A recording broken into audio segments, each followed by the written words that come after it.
eu vi que perguntaram, é, é, qual que era o nome? O que tava falando antes? Eu não tava falando nada demais. Eu falei basicamente sobre San Fran, diurno versus noturno, né? Que diurno eu falei que todo mundo era High School Musical, o pessoal é meio padrãozinho, todo mundo igual, cheio de Gabriel e Matheus. E tava falando do ângulo e tal, essa dinâmica de uma aula de 45 minutos é nova. Professora, caso eu não passe pela FUVEST e não ter nota suficiente pela SISU, mesmo que para a segunda chamada, você acha válido usar para outras universidades como federais? Acho totalmente, tipo, eu acho que essa escolha de universidade é algo muito pessoal, sabe? Tipo, eu sempre quis fazer direito e dentro de São Paulo as opções são muito raras, assim, de direito em universidade pública, sabe? Eu acho que a gente tem USP, a gente tem agora a Unifesp, inclusive se atentem a isso, que agora tem direito na Unifesp, vai ser a primeira turma esse ano, e acho que é lá em Guarulhos, não é muito longe. A única coisa que me falaram é que vai ser integral, mas eu imagino que a Unifesp tem algum programa de bolsas. Então, para quem está preocupado, vou ter que trabalhar e tal, tem essa questão. E eu nem lembro, acho que tem o Nesp, mas o Nesp, tipo, fica em Franca, que é muito longe, e nem é São Paulo propriamente. Eu nem lembro de outra faculdade pública dentro da cidade de São Paulo, pelo menos próximo. Eu só sei dessas. Então, as opções são muito curtas. E a gente tem direito, tipo, em outras universidades federais, e, tipo, gente, tem que tirar essa noia de que, a São Fran é melhor, porque tem muita coisa, assim, aqui que eu fico com inveja das outras universidades, porque às vezes superam mais, a São Fran tem muito conservadorismo ainda, os professores tudo igual, tudo homem, branco. Então, assim, tem muita crítica a São Fran que vocês podem perguntar para qualquer um que estuda aqui. A Federal do ABC, gente, ela tem só Relações Internacionais e Economia. Eu já considerei o meu irmão faz Federal da ABC, o meu irmão mais velho, ele faz Relações Internacionais. Lá também é algo que eu sugiro vocês pesquisarem, porque tem um esquema lá de você conseguir fazer duas graduações. Então, por exemplo, o meu irmão, ele já se formou, ele se formou no ano passado, ele fez Economia e Relações Internacionais. O único ruim da Federal da ABC é isso também, porque tem uma baixa oferecimento de matérias não, de graduações de humanas. Se eu não me engano, é filosofia, relações internacionais e economia. O resto é engenharia, e não sei o que, matemática, física, se eu não me engano. Então, já é mais para o pessoal de exatas. Mas a Federal do ABC é muito tranquilo. São Fran tem transferência só interna. São Francisco, tipo, a USP Direito aqui de São Paulo, você só pode transferir caso você esteja cursando outro curso dentro da USP. Não tem, tipo, eu estou cursando o Nesp. O Nesp você pode fazer intercâmbio, mas estou fazendo Federal da ABC e quero fazer uma transferência externa para cá. Não tem aqui. Só tem lá na USP de Ribeirão Preto, que tem um curso. O curso de Direito da Ribeirão Preto ainda dizem que lá é melhor, inclusive. Então, gente, eu acho que vale a pena vocês se abrirem, assim, se vocês tiverem a disponibilidade para irem para outras federais, eu acho que, tipo, super vale a pena. Vai muito mais de uma questão pessoal, tá?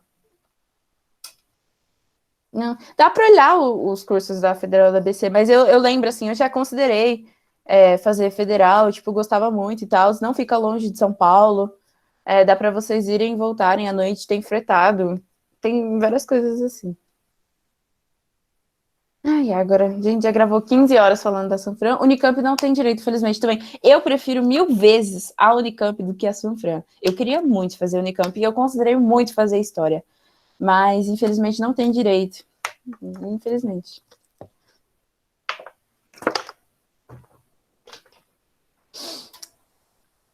Vai, gente, vamos começar. Acho que eu já permiti bastante pessoas e tal. Eu vou colocar. Qual que é o nome? Lista de presença. Então, deixa eu pesquisar aqui para vocês assinarem. E aí a gente já começa. Como eu estava comentando, eu dei uma razão toda longa, fiz uma palestra, mas basicamente a gente vai fazer hoje, vai dar um conteúdo hoje que não tem. É, é que eu estou focada no Forms. Que não tem na apostila, porque a capa ela é um pouco mais focada, e eu acho que bastante gente do Arcadas quer direito, bastante gente acaba fazendo segunda fase da FUVEST, acaba tendo história, e assim, na FUVEST assim, tem caído mais história do Brasil, ainda mais para a segunda fase, né? Que a segunda fase é bem mais específica. Então, eu acho que vale a pena sim a gente abrir, às vezes, uma exceção fora da apostila para comentar algumas coisas. E nessa aula a gente vai voltar, né? para comentar, dar seguimento ao que a gente estava falando na aula passada, que era de igreja e cultura na colônia. Então, a gente vai falar um pouco da perspectiva da igreja mesmo em geral, que eu estava comentando com vocês, né? Que a igreja, ela mais servia de um instrumento, né? Para fazer com que as pessoas obedecessem, para catequizar os indígenas, para realmente assegurar de que o Estado seria seguido independente de qualquer coisa. Então, é mais ou menos um instrumento psicológico que a gente pode chamar. A Companhia de Jesus, ela é uma companhia de pessoas religiosas, né?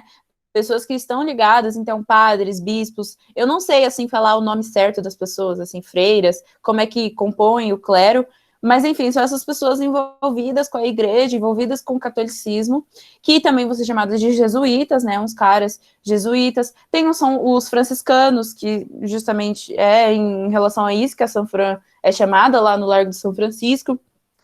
E, enfim, eles são muito devotos e tal, e eles vão fazer essa companhia para se espalhar pelo mundo para catequizar mais gente. Porque vocês vão ver, né, pelo menos em história geral, que o catolicismo vai começar a ficar um pouco fora de moda, um pouco brega, vai surgir o Martinho, né, com as 95 teses, e aí as pessoas vão começar a atender um pouco o protestantismo, consequentemente perdendo vários crentes. Então, o que eles falaram? Beleza, podem ir fazer as navegações, que a gente vai conseguir mais gente para ser catequizada e vai conseguir, né, um público maior e que não diminua por causa do protestantismo.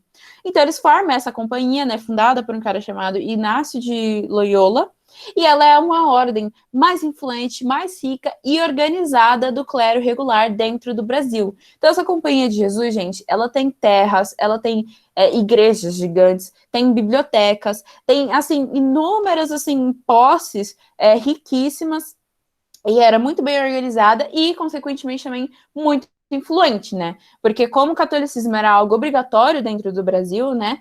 As pessoas não poderiam desviar da fé, é óbvio que ela ia ter uma grande influência em toda a população. Quais são os recursos provenientes, né? Da onde vem? A gente tem doações, então as pessoas faziam doações, né, ao clero, por exemplo, de Sesmarias. Então, Sesmarias são aquelas grandes porções de terras que os capitães donatários doavam para as pessoas. E eles não pagavam impostos, então toda a grana que eles arrecadavam, eles ainda não tinham que dar para a coroa, eles não tinham que dar para ninguém, eles acumulavam mais e mais com eles. Então é assim que eles vão começando a conseguir vários recursos que vão gerar a riqueza deles. Eles são também grandes proprietários de escravizados negros no Brasil, então a gente fala, né, daquele rolê de indígenas serem defendidos por eles e tal, não poderiam catequizar essas pessoas, não poderiam escravizar os indígenas, mas ainda assim eles contavam com uma grande quantidade de escravizados negros, né? Como eu falei, a Igreja Católica muitas vezes usou inúmeras desculpas, inúmeras razões para permitir a escravização de pessoas negras. Além disso, né, eles possuíam muitas escolas, então na época, assim, se cair alguma questão, vocês podem ter noção que mais ou menos de 1500 até 1750, mais ou menos, que a gente vai falar o que acontece, se existia algum pequena parte de educação dentro do Brasil, que era muito raro, não era algo popular, eram coordenadas pelos jesuítas, eram coordenadas pelo catolicismo. Eles também continham hospitais e missões, então eles faziam missões ao longo do Brasil para catequizar mais pessoas. É por isso que muita gente perguntou, tinha muito indígena no sul e no norte. Sim, porque eu comentei com vocês que logo no início as pessoas vão tentar escravizar os indígenas, e os indígenas, eles cada vez vão fugir mais para o interior da colônia. Então eles vão ir para o norte, que não dá para ser alcançado facilmente pelos portugueses, porque eles não conseguiam lidar com a floresta do Amazônia lá, e eles também vão ir para o sul, que ninguém estava indo para o sul.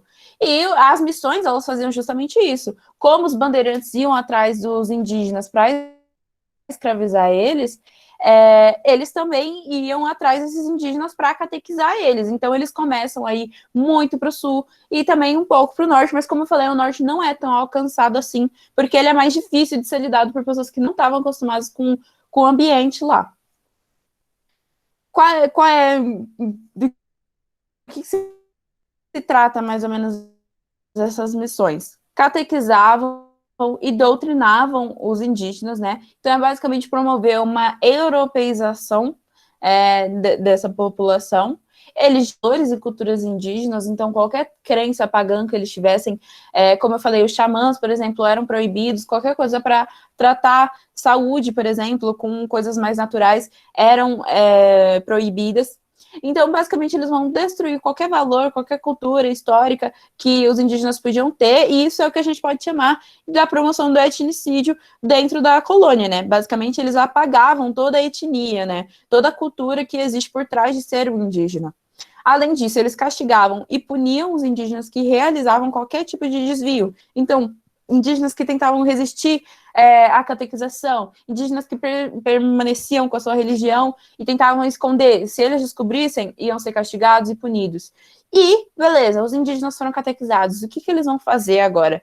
Eles vão ter que fazer trabalho, eles vão ter que dar serviços para a gente. Então, eles meio que tinham que fazer um trabalho compulsório, porque o indígena não poderia estar solto por aí exercendo a própria religião ou a própria cultura. Ele tinha que ser catequizado. Depois de ser catequizado, ele tinha que fazer o quê? Ele tinha que servir trabalho. É um trabalho, obviamente, compulsório, que a gente fala um trabalho meio que obrigatório, porque não existiam muitas opções. Então, no final, os indígenas, eles serviam dessa mão de obra para os católicos e para os jesuítas em geral. Ok? Nossa, tá, eu tô falando, ó, tá ok? Eu tô me sentindo muito Bolsonaro ultimamente, mas é que eu zoei tanto, tá ok, que eu comecei a falar o tá ok. Mas enfim, eu não gosto do Bolsonaro, tá, gente?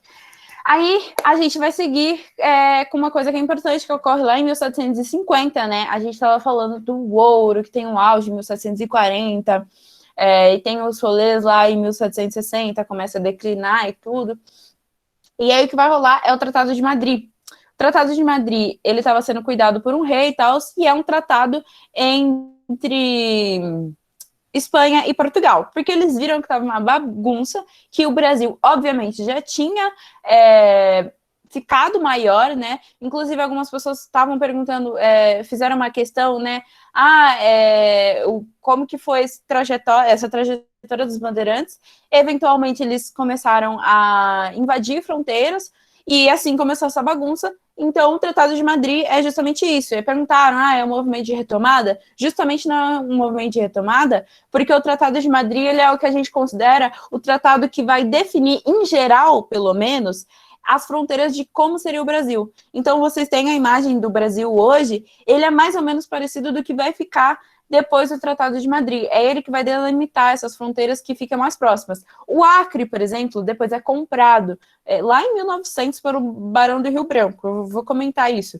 Mas então tem alguns detalhes aqui e ali que são diferentes, sim. Mas, assim, basicamente, se vocês forem pesquisar o formato do Tratado de Madrid, já fica muito parecido. Como é que se segue o Tratado de Madrid? Ele vai ser basicamente assinado, né, em 1750, logo em janeiro, bem no início do ano. Tinha um rolê de que a França, eu até esqueci de pesquisar, porque eu sempre esqueço, mas tem um rei da França que ele vai ficar muito louco com essa história lá do Tratado de Tordesilhas, né? Porque o Tratado de Tordesilhas, ele é confirmado pelo Papa, o Papa fala, beleza, ok, e o Tratado de Tordesilhas nada mais é do que, um mundo tem um meio assim, esse lado é de Portugal, esse lado é da Espanha. E esse rei pega e fala, nossa, cadê Deus falando que o mundo tinha que ser dividido entre esses dois países? Quem disse isso? Que só os dois tinham que ter posse do resto do mundo? E aí já tava, tipo, esses comentários, essas coisas, então eles tinham que reafirmar as fronteiras e tudo. E aí eles vão seguir uma frase, sei lá, um ditado muito popular, que era ut possidetis ita possideatis. Ut possidetis a gente já dá para chamar, que é basicamente quem possui de fato deve possuir de direito, quem possui de fato. Então, se tem colono brasileiro possuindo, morando nessa terra, essa terra deve ser direito de Portugal, né? Que é colono brasileiro, colono de Portugal. E aí eles vão, assim que formam várias coisas, assim, tanto que, por exemplo, no norte, eles vão começar a libertar os indígenas, porque justamente eles vão começar a tratar os indígenas como cidadãos, não lembro. Mas enfim, e aí agora que os indígenas são pessoas assim que não são objetos passíveis de escravização, eles são de fato, em teoria, né, pelo menos colonos, e se eles estão possuindo aquela terra de fato, a gente pode possuir de direito. É assim que, por exemplo, a gente conquista o norte. Assim, Portugal, ele sai, como que eu posso dizer, muito melhor do que a Espanha nesse tratado. Porque, por exemplo, a Espanha, nesse tratado, o que é principal desse tratado, pelo menos naquele momento? Que a Espanha ia ficar com a colônia de Sacramento. A colônia de Sacramento, gente, é uma colônia que ficava bem no sul e bem longe, assim, de onde era para estar os territórios de Portugal. Mas Portugal chegou um dia, se eu não me engano, foi lá em 1680, e falou, a cabeça é isso, não estava nem dentro do Tratado de Tordesilhas, mas eles falaram que iam fazer, porque eles tinham que ter uma terra perto do porto, lá no sul, e etc. E eles pegam aquele território da colônia de Sacramento, que hoje corresponde ao Uruguai, para vocês terem uma noção. Inclusive, a cidade, até hoje, se chama de colônia de Sacramento. E lá é, tipo, muito longe de onde ficaria o Brasil. Mas eles decidiram que ia ser lá, e eles vão instalar lá. Só que, obviamente, os espanhóis vão tomar aquela terra, consequentemente, vai ter mais espanhóis vivendo naquela terra durante os anos, só que, em teoria, ainda era de Portugal. Além disso, tinha o território, né, que no final fica para Portugal, que é o território de Sete Povos das Missões. O território de Sete Povos das Missões corresponde, hoje em dia, a 3/5 do Rio Grande do Sul. Então, como vocês podem ver, é um território nosso até hoje. E, de fato, ainda era um território da Espanha, em direito, tinha, por exemplo, vários indígenas lá, espanhóis e tudo, mas a Espanha decide ceder os Sete Povos das Missões, e além disso, a Espanha fica com um território que, em teoria, já era deles. Então, assim, meio que eles não trocaram muita coisa. Mas ainda assim, esse foi o principal, assim, do Tratado de Madrid na época. Por quê? Porque aí vai rolar as guerras guaraníticas, ou guerra guaranítica. Pode tirar do plural. Ela vai rolar de 1753 a 1756, então logo após a afirmação do tratado. Então, de fato, assim, os indígenas, eles estavam vivendo nesse território de Sete Povos das Missões. Era uma região do sul, como eu falei, que era muito povoada por indígenas, muito povoada por jesuítas. Eles ficavam lá e tal, tinham um costume. Os indígenas Guarani, que são eles viviam lá, tipo, há mais de 100 anos. Tinha cerca de 30 mil indígenas naquela região. E, enfim, a Espanha ganhou a colônia do Sacramento e vai dar o território que hoje é o Rio Grande do Sul. Pelo tratado, os indígenas e os jesuítas, que estavam do lado brasileiro, eles tinham que atravessar o Rio Uruguai. Então, basicamente, eles tinham que sair do Sete Povos das Missões e ir para a Espanha, se eu não me engano, atravessar o Rio Uruguai e se mudar para o lado espanhol. Mas aquele era um território que era possuído pelos indígenas há mais de 100 anos. Era, tipo, não é assim que, basicamente, eles vão abandonar a escola, biblioteca, todos os territórios que os indígenas costumavam, plantações, tudo isso, e falar, beleza, agora eu vou ir para o outro lado. Os jesuítas, eles até, tipo, falaram, beleza, e começaram a sair, mas os indígenas não. Eles decidiram resistir. E esse é um tema que pode facilmente cair como uma questão de tema indígena mesmo. Então, tem a questão de ter rolado todo o massacre. Durante esses 3 anos, em 1753, os indígenas, se eu não me engano, vão conseguir atacar cerca de 200 espanhóis, que nem eram guerreiros de fato, eles eram geógrafos, pessoas que estavam estudando o território para justamente firmar o tratado. E dos 2 anos depois, em 1755, os espanhóis, né, que ainda assim, ó, vocês já viram, a Espanha saiu bem desse rolê, e não bastando isso, expulsá-los de lá. Então, não deixaram nem o trabalho para Portugal de tirar os indígenas de lá. E aí eles vão juntar uma força de 3 mil soldados espanhóis e portugueses, também continha bandeirantes, né, que eu falei. E a gente ficou, mas o que é o sertanismo de contrato? Não entendi. Tipo, lembrem da última palavra, sertanismo de contrato. Eles eram contratados para qualquer coisa. O principal disso eram ataques à resistência indígena ou resistência de escravizados. Então, tem o exemplo que eu dei do Quilombo dos Palmares, que é destruído por um bandeirante, que era justamente a expedição do Borba Gato, foi o Borba Gato, sob a liderança dele, que foi destruído.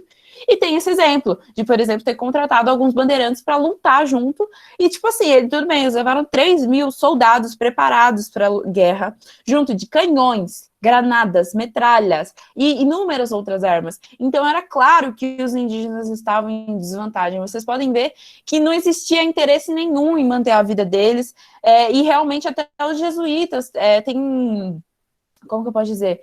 Documentos, os jesuítas escreveram, não, beleza, essa população que está resistindo, né, ela, por exemplo, não está nos seguindo, ela não está obedecendo às ordens, então pode exterminar eles. Eles falam, tipo, ok, pode exterminar.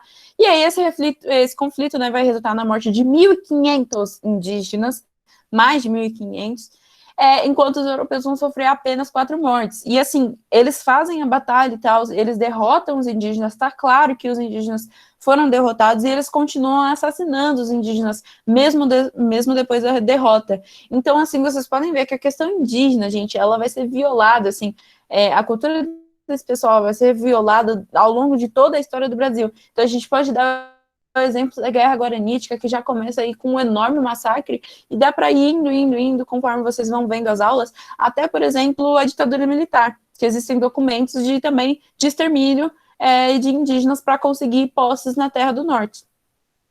Enfim, isso, assim, pode ser algo que comece a cair na FUVEST, né, que está começando mais a tratar de questão indígena.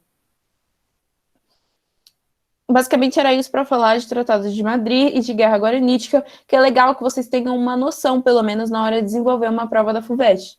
Porque, óbvio, uma prova de segunda fase, ela é muito detalhista e ela demanda muita coisa, mas é muito legal que vocês pelo menos tenham uma noção do que aquela questão está tratando, né? E aí, logo após isso, né, no mesmo ano do Tratado de Madrid, a gente tem o início da administração pombalina. Professora. Se eu não me engano, né, era o Dom Judo. Oi, pode falar. Tá travando bastante, eu acho que é a 4ª vez, aí corta umas partes e no chat o povo tá falando que não tá Pra mim também, tava acontecendo a mesma coisa. entendeu? Ai, gente, talvez é a minha internet. Só um minutinho. Mas depois vocês me falam aqui onde mais ou menos eu parei, tá? Pra ver se vocês acompanharam tudo.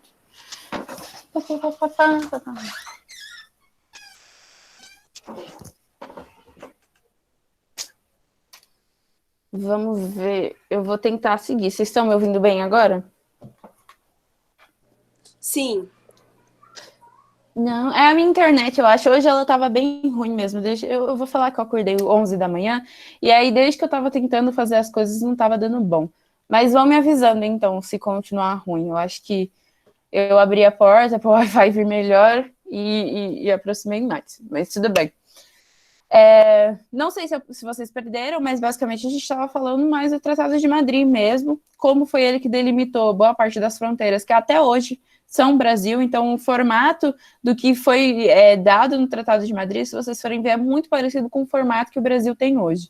Tem algumas mudanças, como eu falei, o Acre, por exemplo, depois é comprado da Bolívia, tem essas coisinhas, mas ainda assim meio que são detalhes.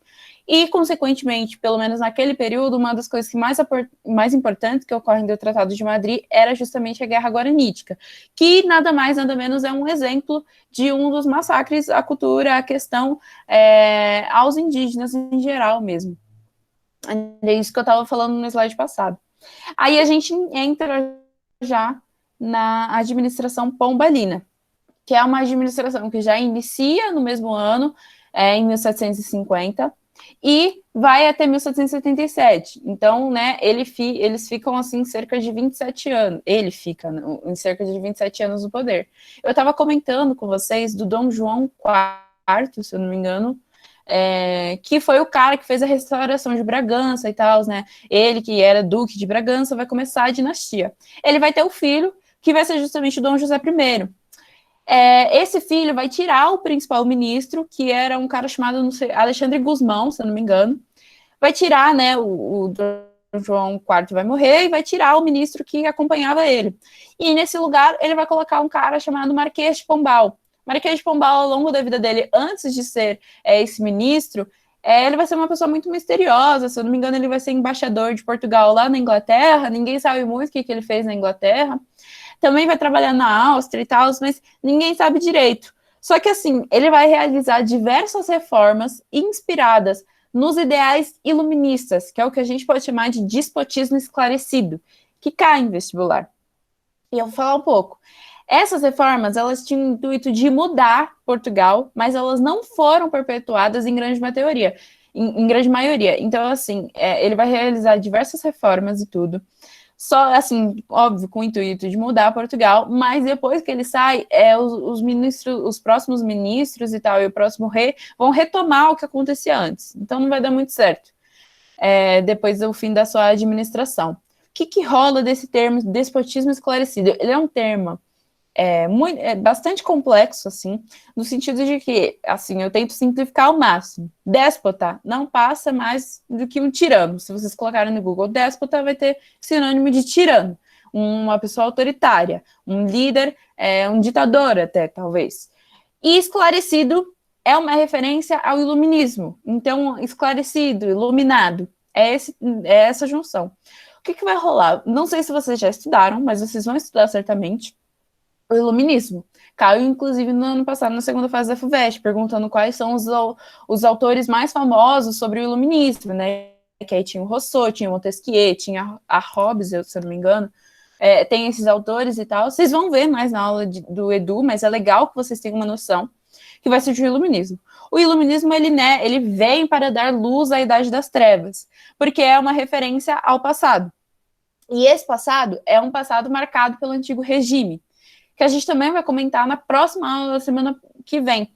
O antigo regime, ele é marcado pelo mercantilismo, que a gente já comentou, e, né, por exemplo, reis com poder absoluto. Então, a monarquia era um clássico da Europa. Todo mundo seguia a monarquia. A Inglaterra, a França, todo mundo. Portugal, Espanha. E aí são reis absolutos, ou seja, com todos os poderes. Não existe um equilíbrio de poderes, por exemplo. O rei, ele tem poder absoluto e pode tomar todas as decisões. Vocês sabem que o iluminismo vai virar moda de fato. Então, muitos reis vão ser derrubados e tudo isso. E essa onda do iluminismo já estava começando nessa época.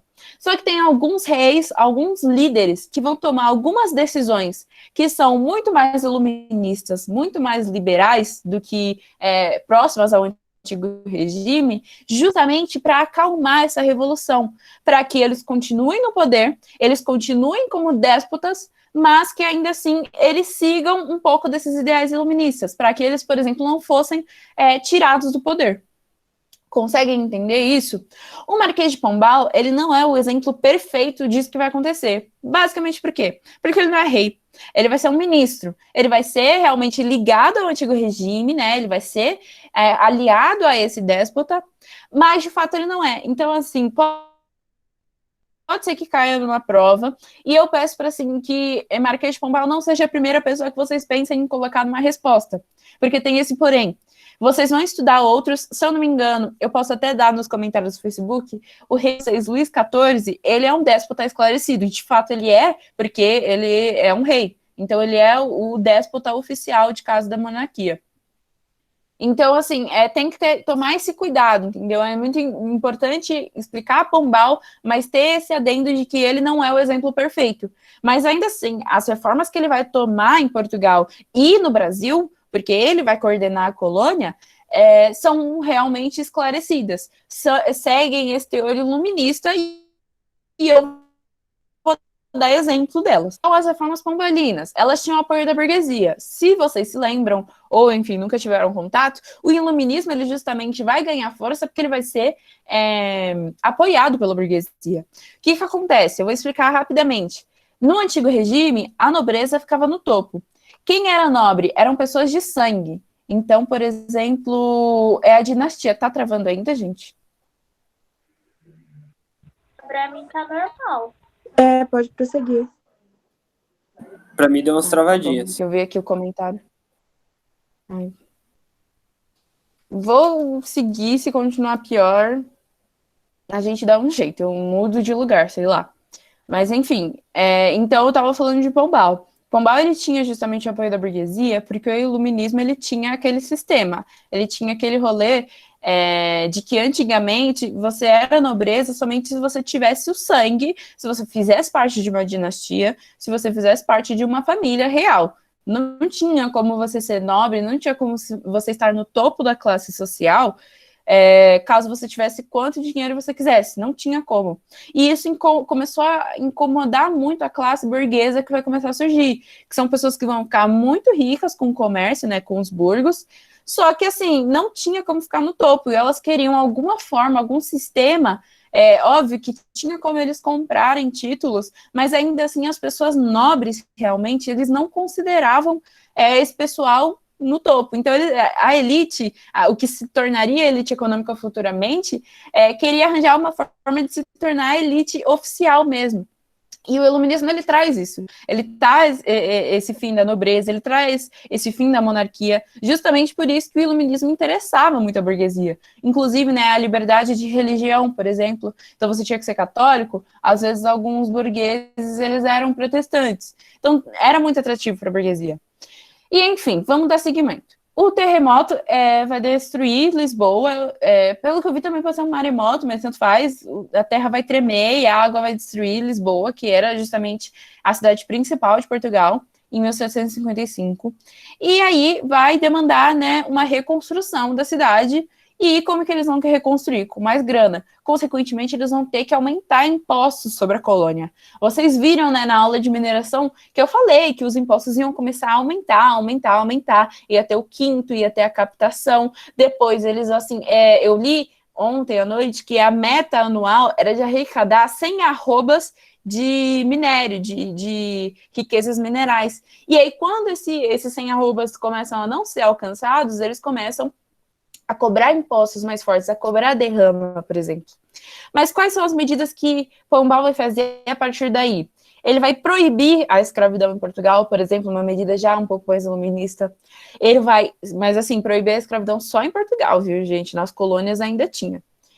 Ele vai estimular a construção de manufaturas, que era algo que a Inglaterra já estava engatando, você já vem o início de uma revolução industrial, só que todo mundo achava que a moda ainda era ter colônia, era isso que vai dar certo, você ter quantidade de terra. Ele não, ele começa a falar, beleza, vamos poder construir manufaturas, inclusive dentro do Brasil, ele vai começar a dar uma relaxada, ele vai começar a permitir. Então é o início, talvez, de um industrialismo. Ele vai combater privilégios da aristocracia. Então, eu não falei que a nobreza tinha esse rolê de ser o topo e tinha muitos privilégios? Então, ele vai diminuir um pouco desses privilégios. O iluminismo prega aquele rolê de todo mundo ser igual perante a lei. Vai nacionalizar setores do comércio luso, então tinha muita coisa privada e tal. Ele vai começar a nacionalizar essas coisas fazem parte, são posse do Estado. E uma das principais em Portugal é que ele vai criar a educação laica ou secular, vocês podem chamar das duas formas. Ele vai tirar as escolas do controle dos jesuítas, então as escolas vão parar de seguirem o catolicismo, elas vão ser de fato laicas, independentes de religião. E vai tirar do controle dos jesuítas. O Estado que vai passar a administrar o ensino. Então, de fato, vai ser uma escola laica, vai ser uma escola sem influência de religião. A observação a se falar nesse período é que a oposição dos setores da nobreza e do clero às reformas, especialmente dos jesuítas, né, que não queriam se submeter ao poder temporal exercido pelo Estado. Então, eles não queriam dar toda essa quantidade de poder que o Estado estava conseguindo cada vez mais e estava retirando do catolicismo. Porque a gente viu que a igreja tinha, sim, uma relação com o Estado. Essas são as reformas que vão acontecer dentro de Portugal. Aqui a gente pode falar as reformas que vão acontecer principais, pelo menos, dentro da América Portuguesa, ou seja, dentro do Brasil.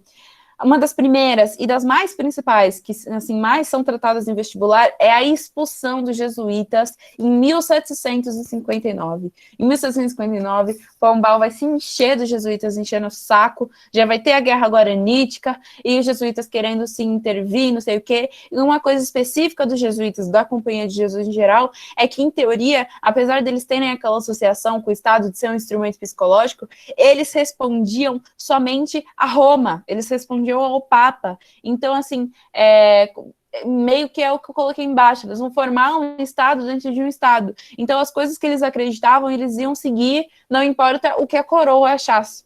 E aí, consequentemente, vai rolar a expulsão deles, porque eles estavam interferindo muito em assuntos que seriam do Estado propriamente. Outra coisa é uma maior eficiência na administração colonial. Então, ele vai, por exemplo, tirar as capitanias hereditárias. Eu comentei com vocês que era ele que ia fazer isso em 1759. Ele vai tirar já, porque eu falei lá no início que as capitanias vão tudo falir. Não tem sentido você ficar guardando essa divisão. Não deu certo. Já, sabe, é de fato uma maior eficiência na administração. Ele tirou algo que já não dava certo há muito tempo. Além disso, ele vai mudar a capital do Rio de Janeiro.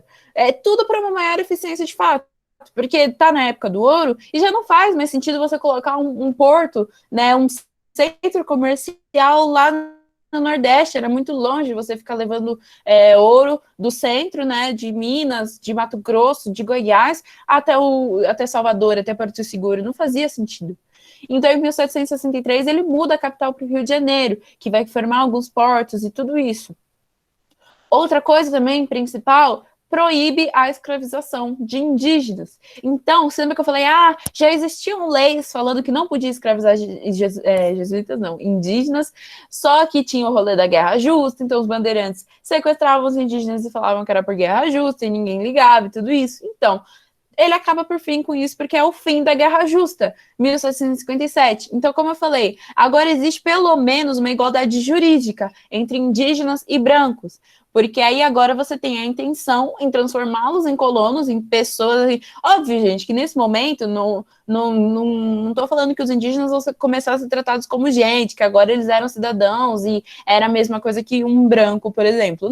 Não é exatamente isso, mas pelo menos juridicamente eles não poderiam mais ser consideradas coisas, como os escravizados negros eram. Agora eles, mínimo, assim, na teoria, eram colonos e eles poderiam assegurar, como eu comentei, o norte e o centro-oeste, porque nenhum colono branco, nenhum português queria adentrar o Brasil. Ninguém queria ir para a Amazônia, nem nada disso. Então, como é que Pombal ia fazer para assegurar aquelas terras, né? Num período de que todo mundo estava seguindo aquele Utiposidetes. Ele declarou os indígenas, né, basicamente colonos. Então, se os meus indígenas estão naquele território, consequentemente, a gente possui de direito. Como falou, né, ele vai demarcar as fronteiras definidas pelo Tratado de Madrid. Então, ele vai assegurar que aquelas fronteiras definidas no tratado sejam, de fato, respeitadas. Essas são as principais medidas dentro da América Portuguesa que Pombal vai fazer. Ele, basicamente, também vai intensificar a exploração econômica das colônias. Então, ele, né, tudo para financiar a reforma de Lisboa, que obviamente é caro você reestruturar toda uma cidade. Então, a elevação da carga tributária, como eu comentei, ele vai cobrar mais impostos, ele vai aperfeiçoar o mecanismo de cobrança de impostos. Então, assim, ele vai começar a dar uma olhada, né, ainda mais a região mineradora, né, que eu falei daquele rolê da Santa de Paoco, ele vai querer combater cada vez mais a sonegação de impostos e vai tentar procurar formas de que as pessoas não enganassem, né, na hora da fiscalização. Vai criar a real extração de diamantes, monopólio estatal, então só eles poderiam extrair diamantes, por exemplo, agora só Portugal, a coroa, tinha controle dessa mineração, e vai criar companhias privilegiadas de comércio. Onde eu já ouvi isso? Vocês ouviram falar, por exemplo, na Companhia das Índias Ocidentais, da Holanda. A Holanda já tinha criado há um tempo atrás e foram eles que invadiram o Brasil. Agora, Pombal fez medidas parecidas, né? Então, eles vão criar essas companhias privilegiadas, justamente. Eles são privilegiados, eles têm acesso a mais coisas, eles têm mais direito, criando um monopólio comercial de fato. Consequência das reformas, vai aumentar essa insatisfação na colônia. Então, vocês vão ver, consequentemente, que as pessoas, assim, esse é um tema da próxima aula, vai rolar uma crise no sistema colonial. A gente vai falar das rebeliões que ocorrem nesse período, porque as pessoas vão ficar de saco cheio de pagar imposto. Lá também, a região da América Portuguesa não é uma região rica, todo mundo 100% bem, então ninguém quer ficar pagando 1/5 do ouro, ainda mais ter que pagar a derrama. Mas isso é algo que a gente vai falar. Já é legal você ter noção de que essa intensificação da exploração econômica vai aumentar, de fato, a insatisfação na colônia. Consequentemente, isso vai ocorrer. Por fim, a gente já pode, né, ver como é que vai rolar. Então, ele toma todas essas decisões, todas essas reformas, tanto em Portugal quanto na América Portuguesa, e vai ocorrer o falecimento, né, do Dom José I, que era o filho do Dom João IV, que colocou o Pombal no poder em 1777. E quem vai subir ao trono foi uma mulher chamada Dona Maria, que era a mãe do Dom José I. Acho que provavelmente o príncipe na época, o príncipe regente, não tinha idade, talvez, para tomar o poder, e o que importa é que ela vai subir ao trono, e ela não vai curtir. Tinham rumores de que ela era meio doida, assim, mas enfim, podem falar isso facilmente de uma mulher, ainda mais naquela época. E ela vai afastar a Pombal e vai paralisar as reformas, porque Portugal, vocês vão ver que vai ser um país muito conservador. Ele vai ser o pioneiro nas grandes navegações, ele vai achar uma grande porção de terra junto com a Espanha, assim, por isso que a França tinha tanta inveja, a Inglaterra tinha tanta inveja, só que eles não vão se adaptar com o tempo e eles não vão ver que as coisas mudam. Eles não vão, por exemplo, Pombal vai tentar seguir um pouco do iluminismo, mas logo depois Dona Maria vai falar, não, tá tudo errado isso, vamos voltar atrás. E vai paralisar as reformas. Então, assim, essas tentativas de abarcar uma revolução industrial, eles não vão estar ligando, porque eles acham que eles estão muito bem com a colônia. E vocês sabem que futuramente os países que vão se tornar potência são países que vão basicamente seguir a revolução industrial. E aí, enfim, né, Portugal no século XIX, isso a gente já está no fim do século XVIII, 1700, né, 1777, morre, ele vai entrar no século XIX como um país completamente atrasado, como um país dependente das colônias, que vai virar uma questão que eu vou comentar com vocês em aula, que, assim, você tem que parar para pensar, vai chegar um momento em que a colônia vai tomar uma atitude de independência, e esses países como Portugal e Espanha, eles vivem só investindo na colônia. Então, a gente vai iniciar um novo empreendimento? Beleza, então vamos investir na plantação na colônia. O que acontece, então, a partir do momento que a colônia se torna independente? Aonde agora Portugal e Espanha vão tirar a riqueza deles? Então, é essa questão. Enquanto os outros países estavam lá na Revolução Industrial, que o pessoal achava, tipo, não vai dar certo.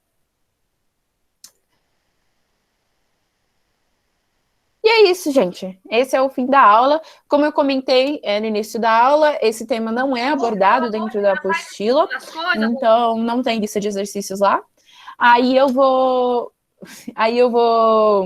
Eu fiz a própria lista de exercícios, que já está no Arcadas Digital. Eu vou colocar nas orientações do Facebook, mas também coloquei no grupo do WhatsApp. Tem espaço para dúvida, né? Se vocês quiserem dar uma pausa também. Não sei. As dúvidas estão no negócio estão de na perguntas, e né? Deixa eu dar uma olhada. Professora, estou acompanhando um PDF e fala sobre o tratado dos panos e vinhos. Esse tratado, Milena, a gente comentou na aula passada. Esse tratado é o tratado de Methuen. Eu não me recordo exatamente qual é o ano, mas é justamente de uma dependência que Portugal vai conseguir se independer. Você lembra que tem a União Ibérica? Como que eles vão se separar de fato? Eles vão ser apoiados pela Inglaterra. A partir de então, e desde esse momento em Portugal até a independência do Brasil, Portugal vai virar muito independente, muito dependente em vinho. Eu comentei que o tratado de pano vinho a Inglaterra, já no Revolução Industrial, criando as ovelhinhas, vai começar a vender pano para Portugal mais barato, enquanto eles vão importar em pandemia, talvez a gente valorize o vinho um pouco mais do que roupa, já que a gente não sai de casa. Mas lá, pano, roupa é muito mais necessária. Então, eles vão vender muito mais roupa do que vinho, e Portugal vai ficar um déficit. Vou repetir.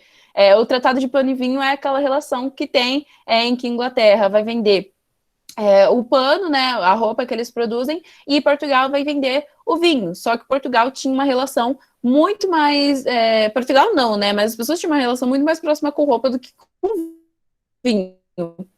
Consequentemente, o Portugal vai ficar com um déficit, e aí eles vão ter que pagar esse déficit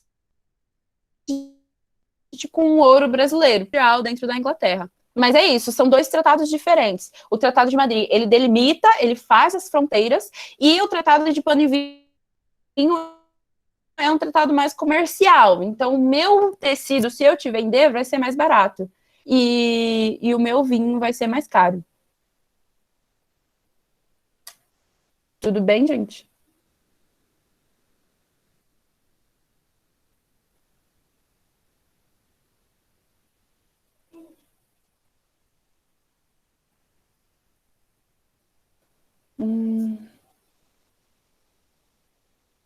Exploração econômica das colônias foi consequência. A econômica sempre vai rolar. O pacto colonial, ele é basicamente isso. A metrópole tendo acesso à colônia e explorar todas as opções econômicas que existem lá.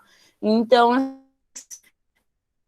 seja com plantação, seja com mineração, seja com qualquer coisa. É isso que uma colônia faz. Só que com as reformas isso vai intensificar, porque eles precisam de mais grana para reformar Lisboa e eles, consequentemente, vão começar a cobrar mais ouro. E aí, basicamente isso, é uma intensificação nesse período. Professora, não foi essa senhora que conquistou um militar e extraviou a seringueira? Pode ser, eu vou pesquisar. Tem muitas fofocas, né, gente? Super interessante sobre essa Dona Maria. Eu sempre ouço que ela tem várias coisinhas para se comentar. No caso, essa Dona Maria retirou o poder de Pombal? Sim, ela vai retirar. Ela vai achar que, tipo, não, tem nada a ver o que esse cara tá fazendo. Não, a gente gosta mais do nosso conservadorismo, das medidas de antes. Assim que Dom José morre, que era ele, né? Ele era o rei, ele que conseguia segurar o poder de Pombal, ele vai pegar e falar, não, pode sair. E aí Pombal vai sair, de fato. E vai colocar outra pessoa no lugar dele, uma pessoa que segue as medidas mais do antigo regime. Não entendi a parte do Tratado de Madrid, a Espanha e o Sacramento e Portugal com os 7 povos das missões. As definições básicas e suas relações. Então, o que acontece? O que eu quis falar do Tratado de Madrid é que hoje, se vocês colocarem lá no Google o formato do Tratado de Madrid e o formato de hoje, o formato do Brasil vai ser muito parecido. Tem alguns detalhes, como eu falei, mas é muito parecido. Então, isso faz com que, às vezes, caia em vestibular, que é graças ao Tratado de Madrid que o Brasil tem a quantidade de terras, é formado como é hoje, entende? Tem muita influência, tem muita parte no Tratado de Madrid. O que acontece é que Portugal, em 1680, antes do tratado, vai criar na cabeça que eles têm que criar uma colônia lá no sul, muito mais próxima ao rio e tal, e não sei o quê. E eles vão ir até um local chamado a Colônia Sacramento, que fica no Uruguai hoje em dia, para vocês terem uma noção, e vão fundar uma colônia lá. Só que não era direito deles. Nos tratados anteriores e nas leis, no combinado anterior, aquele território era da Espanha, então eles não tinham direito nenhum de ter montado aquilo. Mas, de fato, beleza, ficou aquele território. E aí tinha os 7 povos das missões. Os 7 povos das missões tinha muita presença da Espanha, e a Espanha estava considerando ser um território deles. O que ocorre depois do Tratado de Madrid? Aí Portugal fala, beleza, vocês podem ficar com a colônia, que, em teoria, já era deles, pelo menos em teoria, então, tipo, era deles. E eu dou para... E, assim, a Espanha dá para eles qual que é o nome? 7 povos das missões, que corresponde hoje em dia a 3/5 do Rio Grande do Sul. Então, assim, Portugal estava perdendo um território que, em teoria, já nem era deles mesmo. E eles ganham 7 povos das missões, que, consequentemente, rola a Guerra Guaranítica, que quer expulsar os indígenas de lá, acha que tem que ficar tudo no lado da Espanha, e os indígenas querem permanecer lá porque eles já estavam lá há mais de 100 anos. Ficou claro? Léo, você levantou a mão, não sei se foi sem Eu levantei. Você tem alguma dúvida? Camis, eu tô com dúvida tá. eu tô com dúvida no... Ai, como é que chama? Da passagem da capital do Nordeste pra Bahia, pro Rio de Janeiro. Por que eles não colocaram, tipo, por exemplo, em Minas Gerais, que era a concentração de renda maior, que era ouro? Porque para você, o legal de ter uma capital era legal ter um porto, né? ter um lugar em que os barcos, em que os naus e tudo isso, as caravelas pudessem chegar, vender as coisas, por exemplo, nesse local, por exemplo, Salvador, sei lá, Rio de Janeiro, você já pode fazer a venda lá, a troca lá, e você já pode mandar para o do Porto já ir para Portugal. Só que aí não dava para ser em Minas, porque Minas é no meio do Brasil, não tem acesso a nenhuma água, assim, mesmo se tiver um rio, é muito complicado, né, sair até para cair lá no oceano. Então, era interessante que fosse no Rio de Janeiro, por exemplo. É por causa dos portos e é porto, né? É isso. Isso. Trocas de especialistas. Ele já fazia assim, naturalmente, o Rio já vai ganhar essa fama. Porque assim, não sei se vocês imaginam, gente, mas Minas tá aqui. Em cima de Minas tem, tipo, Mato Grosso e Goiás. Eles ficam meio que em cima, assim, mais pro norte. Mas não é norte, obviamente. Aí São Paulo fica mais para baixo. E o Rio já fica mais aqui. Então, o caminho para você fazer para chegar em um oceano era melhor do que você ir para São Paulo, por exemplo, que você vai descer e você vai ficar mais longe de Portugal, que era lá em cima. Não sei se vocês estão conseguindo entender. Só que aí por isso que foi Rio, sabe? Eu acho que pode ser uma dúvida, tipo, mas por que não São Paulo? Mas tem essa questão do Rio ser o melhor economicamente falando. E geograficamente também, né? Beleza, valeu, Cami. Camis, pode botar no seu último slide? Não. Esse aqui? É que não, o outro. Antes desse. Sim. Okay. Ah, tá. Beleza. Era só isso. Obrigado. Nada. É isso, gente. Eu acho que eu vou até parar de gravar a aula, né?